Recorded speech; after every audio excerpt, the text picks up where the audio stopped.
নমস্কার ফ্রেন্ডস, আমি জাহাঙ্গীর 2016 থেকে ক্রিপ্টোকারেন্সি আর শেয়ার মার্কেটে ইনভেস্ট করি, ট্রেডিং করি। আজকের ভিডিওর মধ্যে আলোচনা করাম স্টার্টিং এর মধ্যে অনেকগুলা ভুল আমরা সবাই করি, আর বিশেষ করে আমিও করছি। ঠিক আছে, তো আমি স্টার্টিংও ভাবছি কি অল্প অল্প অল্প অল্প যখন নাকি শেয়ার মার্কেটের বিষয়ে নলেজ পাইলেছি, আমার ফ্রেন্ড আছেন কয়েকটা, তারা আমার গাইড করছে যে এই হিসাবে স্টক মার্কেটে ইনভেস্ট করুন যায়। ঠিক আছে, তো অল্প নলেজ লইয়া হেরে আমি ভাবছি কি যে একদম এক্সপার্ট হয়ে গেছি। ঠিক আছে, তো ডাইরেক্ট একদম ইন্টারডে ট্রেডিং হয়ে পড়ছি। ঠিক আছে, ইন্ট্রাডে ট্রেডিং হয়ে পড়ছি, যেটা নাকি খতরনাক ট্রেডিং। আজকের দিনও গিয়া হেরা আমি সবেরই না করি যে ইন্টারডে ট্রেডিং এর মধ্যে কেউই করবেন না। যতদিন পর একদম পুরা এক্সপার্ট না হওয়া যায় ততদিন। ঠিক আছে, তো আমি ইন্টারডে ট্রেডিং যখন নাকি স্টার্ট করে দিছি, একদিনের মধ্যে লাহা লাহা লাহা লাহা লাহা লাহা আমার টার্ন ওভার বাড়তেছে ডেইলি ট্রেডিং এর। লাহা লাহা লাহা লাহা এরকম পর্যায়ে আছে আমার একদিনের মধ্যে 50, 55, 56 হাজার টাকা প্রফিট হয়ে যায়। লগভগ 60 হাজারের আশেপাশে ডেইলি প্রফিট কামাইতাম। লোকসান কত করছি জানেন? একদিনের মধ্যে 1.5 লাখ টাকা লোকসানও করছি একদিনের মধ্যে। এত বড় লোকসান, এত বড় প্রফিট করতে করতে করতে করতে লাস্টে দিয়ে হারিয়া 2016 লাস্টে গিয়ে হারে আমি 2016 শেষ হইবার আগে দিয়ে হারে আমি একটা হিসাব করে দেখলাম যে আমার এক বছরের মধ্যে প্রায় 4 লাখ টাকার মতন লোকসান। 2017 মধ্যেও লোকসান হয়েছে, 2017 প্রায় 2 থেকে 2.5 লাখ টাকা লোকসান হয়েছে কেবলমাত্র ইন্টারডে ট্রেডিং। আবার আরেকটা কাম কি ভালো হয়েছে আমার, 2017 মধ্যে আমার কিছুগুলা স্টকের মধ্যে ইনভেস্ট আছে আমার লং টার্ম স্টকের মধ্যে, যেরকম নাকি বাজাজ ফাইন্যান্স, ডিএসএফএল করে একটা কোম্পানি আছে। তো এগুলা কয়েকটা কোম্পানির মধ্যে আমার লং টার্ম ইনভেস্টমেন্ট আছে, ভালো একটা অ্যামাউন্ট আমি ইনভেস্ট করে দিয়েছিলাম। তো যে 2.5 লাখ টাকার মতন আমার 2017 মধ্যে লস হয়েছে ইন্টারডে ট্রেডিং এর মধ্যে, আমি এরকম 2.5 লাখ টাকার মতন প্রফিট কামাই লাইছিলাম লং টার্ম ইনভেস্টমেন্টের থেকে। ঠিক আছে, তো এরকম অনেকগুলা ভুল করছি আমি। আমার কোনো মেন্টর আছেন না, বা কেউ আমার রেগুলার গাইড করছে না। আমি একজনের কাছে দুজনের কাছে অল্প শুনছি স্টক মার্কেট যে এই এই হিসাবে কাম করে, তারপরে নেটও সার্চ করে হেরা, ইউটিউবও সার্চ করে হেরে কিছু শিখছি। 2016 মধ্যে আজকের দিনের মতন অ্যাডভান্স আছেন না ইউটিউব। যদি আমি সার্চ করতাম 2016 মধ্যে what is the P ratio, তো মানে কি এক দুইটা ভিডিও হয়তো পি রেশিও কি বা how to analyse company search করলে একদম কম সংখ্যক ভিডিও আইতো, আর বেশিরভাগ ইংলিশ ভিডিও আইতো। এলে বালা বালা মানুষরা ভিডিও বানাইতো। ঠিক আছে, সেই সময় ট্রেডারও কম আছেন, ইনভেস্টারও কম আছেন, আর ইউটিউবারও কম আছেন, ইনফ্লুয়েন্সার স্টক মার্কেটের ইনফ্লুয়েন্সারও একদম কম আছেন। আজকের দিনে তো অ্যাভেলেবেল কোনো টপিক বাদ নাই গিয়া কভার হয়েছে না ইউটিউবের মধ্যে। যে কোনো বিষয়ে সার্চ করুন যে আজকের দিন হাজার হাজার লাখ লাখ ভিডিও আয়া পরে একটা টপিকের উপরে। তো কিন্তু 2016-17 দিকে এতটুকু আছেন না, কম আছেন। আমি নিজে এক্সপিরিয়েন্স করে আছি, কিন্তু আমি একটা বস্তু যদি বিচারবার গেছি তো অনেকগুলা ভিডিও দেওয়া লাগছে, দেখার পরে গিয়ে ক্লিয়ার হয়েছে যে হ্যাঁ এই টপিকটার উপরে আমি নলেজ পাইছি। এরকম আছেন। তো হে সুমবেলা অল্প যদি নলেজ আমার কাছে আয়া পড়ছে, তো আমি ভাবতাম কি যে একদম আমি এক্সপার্ট, অনেক কিছু শিখালাইছি। তো পয়সার অভাব আছেন না, বাহিরে থাকি চেন্নাই থাকি, তো অনেক বছর বিদেশ থেকে হেরা যা পয়সা আছেন আমার কাছে সব মার্কেটের মধ্যে ট্রেডিং ও লাগাই দিতাম। ঠিক আছে, ট্রেডিং এর এরকম একটা লত লাগছেন, আদত লাগছেন। তারপরে এই বড় লোকসান হওয়ার পরে গিয়া 2016 শেষে হিসাব করে দিয়ে লোকসান। আমি ভাবছি যে ঠিক আছে, আর অল্প ভুল ত্রুটি যেটি আছে এটিকে শুদ্ধ করে হেরা নতুন ভাবে ট্রেডিং করাম। তো অনেক কিছুই কেরে 2017 তো লোকসান 2.5 লাখ টাকার মতন 2017 লোকসান। তারপরে কিছু লং টার্ম ইনভেস্টমেন্ট আছে হেডি আমার লসটারে কভার করছে। তারপরে 2018 দিকে মার্কেট অল্প ক্রাশ হয়েছে, ক্রাশ মার্কেটের মধ্যে আমার লং টার্ম ইনভেস্টমেন্টের মধ্যে প্রফিট আছে। তারপরে 2018 পরের থেকে টোটালি আমি একদম অ্যাভয়েড করে দিছি, একদম মানে টোটালি বাদ দিয়ে দিছি intraday trading. Short time trading বর্তমানে করি আমি, ইন্টারডে ট্রেডিং একদম টোটালি বাদ। তারপরে থেকে আমি করছি 100% লং টাইম ট্রেডিং এর মধ্যে। ভালো ভালো কোম্পানি অ্যানালাইসিস করে হেরা ল, বাস 1 বছর 1.5 বছর 2 বছর যে সময় মানে কি আমার টার্গেট পুরা হয় বা জরুরত পুরা জায়গা সেই সময় সেল করি। আর শর্ট টাইম ট্রেডিংও করি, বর্তমান অ্যানালাইসিস করি হেরা কোন কোন কোম্পানি দিবে 2 3 4 6 মাসের মধ্যে বাড়বো। তো এরকম টার্গেট যদি পাই, ক্লিয়ার টার্গেট পাই, একদম অনেক কিছু শিখছি ফর্মুলা এত বছরের মধ্যে। এই ফর্মুলাটি সারিডি লাগা হেরা যদি বনে কোনো কোম্পানির মধ্যে, তারপরে গিয়ে হেরা লই, আর নাইলে লই না। কিন্তু ইন্টারডে ট্রেডিং টোটাল বাদ। তো এটাই ইন্টারডে ট্রেডিং কিনক দিন করবেন না স্টার্টিং। আর আরেকটা ভুল করছিলাম আমি স্টার্টিং এর মধ্যে, যখন নাকি আমি লং টাইম ট্রেডিং এর মধ্যে আছি আয়া হাইরা, তো শর্ট টাইম ট্রেডিং তো আমার চলতে আছে, ইন্টারডে ট্রেডিং চলতে আছে, লগে লং টাইম ট্রেডিং এর মধ্যে আমি গিয়ে হাইরা দেখতাম কম দামি স্টক কোনটা আছে, মানে 2 টিয়া 3 টিয়া 5 টিয়া প্রাইস যেডিরে নাকি আজকের দিনও বুঝি এডিরে কক পেনি স্টক, মানে মুর্দা স্টক কইতারেন বা ডেড স্টক কইতারেন আমরা নিজস্ব ভাষায়। তো মানুষ পেনি স্টক, ঠিক আছে, স্টক মার্কেটের ল্যাঙ্গুয়েজে পেনি স্টক। তো এই পেনি স্টকের মধ্যে গিয়ে হাইরা ইনভেস্ট করতাম, মানে কি ফার্স্ট ইয়ার মধ্যে একটা স্টক যদি ফার্স্ট ইয়ার হয়, তো যদি 10,000 টিয়ার স্টক কিনি অনেকটি স্টক আয়া পড়বো। আর যদি 50,000 টিয়ার স্টক কিনি ফার্স্ট ইয়ার করে, তো অনেকটি কোয়ান্টিটি আয়া পড়বো আমার কাছে।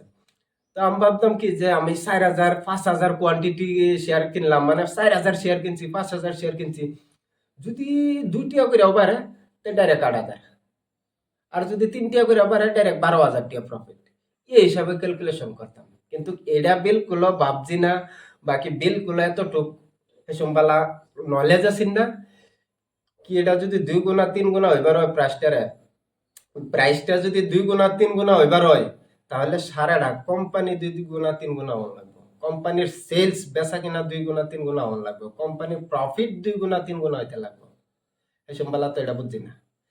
তো গিয়া হেরা খালি লং টার্ম ইনভেস্টমেন্টের মধ্যে খালি কম দামে শেয়ার দেখতাম, 100-র নিচে কোন শেয়ার আছে এগুলার মধ্যে দেখতাম। তো একটা সবের থেকে বড় আমার একটা যেটা নাকি লোকসান হয়েছে, যে কোম্পানিটা শেয়ার লস করে একটা কোম্পানি আছে আজকের দিনও নাই, চিনির কোম্পানি আছে, 2 টিয়া করে শেয়ার আছেন, সবসময় আমি কিনতাম কিনতাম কিনতাম কিনতাম।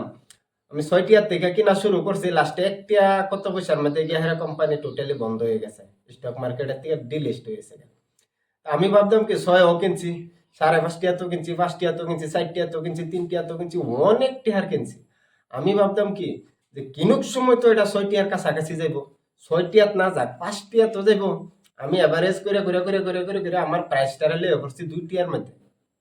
তাহলে সময় সময় সময় সময় আমি কিনছি, প্রাইস নিচে আছে আমি আরো কিনছি, নিচে আছে আরো কিনছি, আরো নিচে আছে আরো কিনছি, এই হিসাবে এভারেজ প্রাইস আমার 2 টিয়ার আশেপাশে আসছে। আমি ভাবতাম কি কিনতে তাই কিনুক দিন না কিনুক দিন তো 4-5 টিয়া হইলেও যাইব কোম্পানি, কেলে 6 টিয়ার থেকে তো আমি কিনা শুরু করছি। তো এরকম ভুল ধারণার মধ্যে পড়ে এগুলা কোম্পানির মধ্যে অনেকটা লোকসান করছি। তারপরে গিয়ে হেরা বুঝছি না, ফান্ডামেন্টালে গিয়ে হেরা চলে কোম্পানি, কোম্পানির ফান্ডামেন্টাল বেস, নিচের বেস স্ট্রং থাকতে লাগবে। বিল্ডিং এর উপরে খালি ডিজাইন সুন্দর হইলে হইতো না, বেসটা সুন্দর থাকতে লাগবে, নিচের বালা মজবুত থাকতে লাগবে। যদি কোম্পানির নিচে মজবুত থাকে উপরে অটোমেটিক হয়ে যাব, মানে কোম্পানির ভিতরে যদি সেলস আর প্রফিট যদি সময় সময় বাড়ে, দুইটার মধ্যে উন্নতি হয়, তো প্রাইস তো নিজে নিজে উঠে যাবে। আর যেটা নাকি ভুল ধারণা আমার মধ্যে আছে শুরুর মধ্যে, যে কম প্রাইসের মধ্যে স্টক কিনা, 100-র ভিতরে 150-র ভিতরে স্টক পাইলে এডি লওয়া, আসলে তো এটা সম্পূর্ণ ভুল।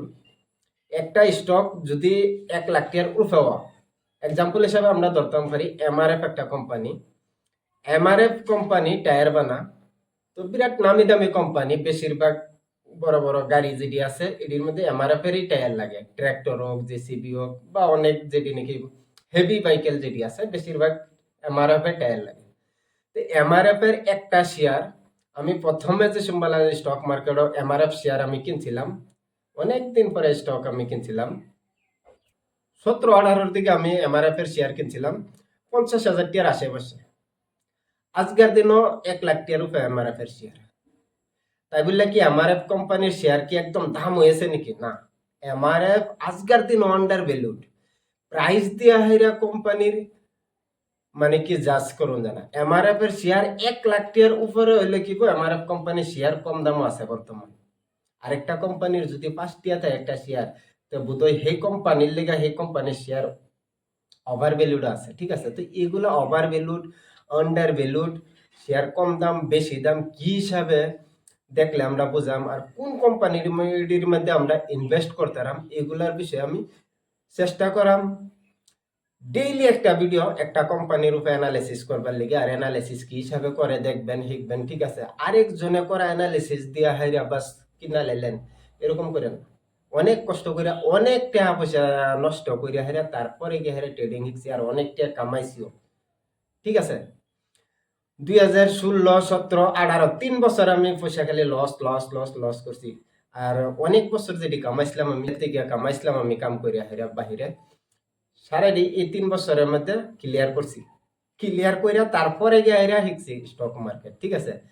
আর হার মধ্যেও অনেক কষ্ট করছি কাম করে হেরা আয়া হেরা ট্রেনিং সেন্টারও চেন্নাই গিয়ে হেরা একটা ট্রেনিং সেন্টারও ট্রেনিং লইতাম যে স্টক কি হিসাবে অ্যানালাইসিস করে, চার্ট কি হিসাবে চার্ট প্যাটার্ন কি হিসাবে, যে কোনো চার্ট দেখে হেরা মানে কি আইডিয়া লওয়া যে এই জায়গাতে প্রাইসটা উপরে যাইব না নিচে যাইব। তো এগুলার বিষয়ে সারাদিন কাম করে হেরা পরে শেষ সন্ধ্যার পরে গিয়ে হেরা ট্রেনিং লইতাম। তো এই হিসাবে শিখছি, তো শিখবার চেষ্টা করবেন। তো হার পরে বর্তমান অনেক কামাইছি, হেরম না যে কামাইছি না, অনেক টিয়া কামাইছি। আর সামনে গেহারে রিভিল করাম আমি অনেক ভিডিও আইব। তো তো ভিডিওর মধ্যে দেখাম না আমি কোন সময় কতটি শেয়ার কিনা চাইছি। আজকের থেকে 6 বছর আগের শেয়ারও আমার কাছে আছে বর্তমান। আমি এরকম শেয়ারও কিনা চাইছি 40 টিয়া 50 টিয়া 42 টিয়া করে কিনছি। আজকের দিন 800 900 1000 টিয়া হয়েছে প্রাইস। আমি বিকাজি করে একটা ফুড বিকাজি আমরা মিক্সার বানাই, বিরাট স্ন্যাক্স বানায়, বিরাট নামি দামি কোম্পানি। তো বিকাজের শেয়ার আমি লগভগ 300 আশেপাশে কিনছি। আজকের দিনে 750 আশেপাশে চলতে আছে। সিডিএসএল এর শেয়ার আমি 800 আশেপাশে কিনছি। আজকের দিনে 2400 টিয়া চলতে আছে। ইন্ডিগোর শেয়ার আমি 800 900 করে কিনছি। আজকের দিনে 1600 1700 আশেপাশে চলতে আছে। তো সামনের দিনও এগুলা আমি আপনার কাছে দেখাম প্রুফ হিসাবে দেখাম, নাহলে কথা দিয়া মোটিভেশন দেওয়ার থেকে আর যদি নিজের চোখে দেখেন তাহলে মোটিভেশন বেশি আয়, ঠিক আছে? তো লার্নিং তো বিরাট ইম্পর্টেন্ট স্টক মার্কেট, আর সেলফ লার্নিং ইম্পর্টেন্ট, কিন্তু কোনো গুরু ধরিয়া বাকি কোনো জায়গার থেকে যদি শিখতারেন সেটা আরো বেশি ইম্পর্টেন্ট, ঠিক আছে? গুরু মানে কি? গুরু হয়তো বা ইউটিউব হইতে পারে, হয়তো বা ইন্টারনেট হইতে পারে, মাধ্যম হইতে পারে। তো সেই জায়গা থেকে শিখলে অনেক কিছু শিখতে পারবেন, ঠিক আছে? আজকাল ইন্টারনেট এত অ্যাডভান্স হয়েছে গা, আজকাল টেকনোলজি এত অ্যাডভান্স হয়েছে, ইউটিউব হোক, হোয়াটসঅ্যাপ হোক, গুগল হোক, যে কোনো বিষয়ে সার্চ করবেন অটোমেটিক পাওয়া যাবেন আনসার, ঠিক আছে? আর তারপরেও কি একটা না হাজার হাজার আনসার আইব, ঠিক আছে? বেলেগ বেলেগ ধরনের। তো কোন সিস্টেমে আপনি বুঝবেন, বাস বুঝার ক্ষমতা থাকলে হইলো, সার্চ করার ক্ষমতা থাকলে হইলো, ঠিক আছে? স্টক মার্কেটটারে হালকা লেন না। আর আমার মতন ভাববেন না যে স্টক মার্কেটে এই নিয়তে আইন না যে কি 10,000 লাগাইলেই 20,000 হয়ে যাবে, 20,000 লাগাইলে 40,000 হয়ে যাবে। না, স্টক মার্কেট একটা বিজনেস, সময় লাগবে, পয়সা মাল্টিপ্লাই হইব, সময় লাগবে। রাকেশ জুনজুনওয়ালায় 3 টিয়া কইরা একটা টাইটেন শেয়ার কিনছেন, 3 টিয়া কইরা কয়েক কোটি টাকার শেয়ার কিনছেন। সেই শেয়ার আজকের দিনে 4,000-এর আশেপাশে একটা শেয়ার, কিন্তু একদিনে 2 দিন হয়েছে না, সময় লাগবে। আমি নিজে বাজাজ ফাইন্যান্স শেয়ার কিনছি 1500 1400 এরকম করে নিজে। সেই শেয়ার 10,000-এর কাছের দিকে গিয়ে হেরে অল্প নিচে আইছে বর্তমান, ঠিক আছে? তো অনেক শেয়ার দেখছি আমি একদম কমাতে গেলে হেরা উপরে যাইতে, একদম বটমাতে গেলে হেরা টপ তৈরি দেখছি, অনেক শেয়ার দেখছি, কিন্তু একদিনে গেছে না, রাইতে রাইতে গেছে না। আর তুক্কা লাগাইবার চেষ্টা করবেন না যে কি আমি নিজেও করতাম স্টার্টিং যে এয়ারটেল কোম্পানি খুব বালা চলতেছে, প্রাইসও দেখতেছি যে 300 দেখছিলাম এই সময়, এরকমই আছেন প্রাইস। আমি যে যে সময়ের আলোচনা করতেছি 300 দেখছিলাম, 350 তেছে, 400 তেছে, 500 তেছে। কোম্পানি তো বালাই, এয়ারটেল বালাই, যে সবাই চালাই এয়ারটেল সিম। আর দামও বাড়তেছে, চলো কিনালে। এই হিসাবে কিনবেন না জীবনও। কি কারণে কিনতেছেন একটা রিজন হইতে লাগে আপনার, যে এই কারণে আমি কিনতেছি শেয়ারটা, ভবিষ্যতে এই কোম্পানিটা এই জায়গায় যাইব, এরকম যদি রিজন থাকে তারপরে কিনবেন অ্যানালাইসিস কইরা হেরা। খালি তুক্কা লাগাবেন না যে এটা লই লাই হেডা লই লাই, এটা বালা হেডা বালা, এই হিসাবে তুক্কা লাগাবেন না। তুক্কা লাগানি মানে কি জুয়া খেলা। যেরকম নাকি আমরা অনেক জায়গার মধ্যে দেখছি আমি একটা টেহা দেয়, খুচরা টেহা 1 টিয়া বা 2 টিয়া দিয়া হেরা আতে গুরান দেয় দিয়া হেরা সাহেব না দান, তো এদিকে এদিকে মানুষও ধরে পয়সা সাহেব দানের মধ্যে, তো উড়াইলে তো একটা না একটা আইবই সাহেব বা দান। সাহেব এলে এক পার্টি জিতছে আর এক পার্টি হারছে।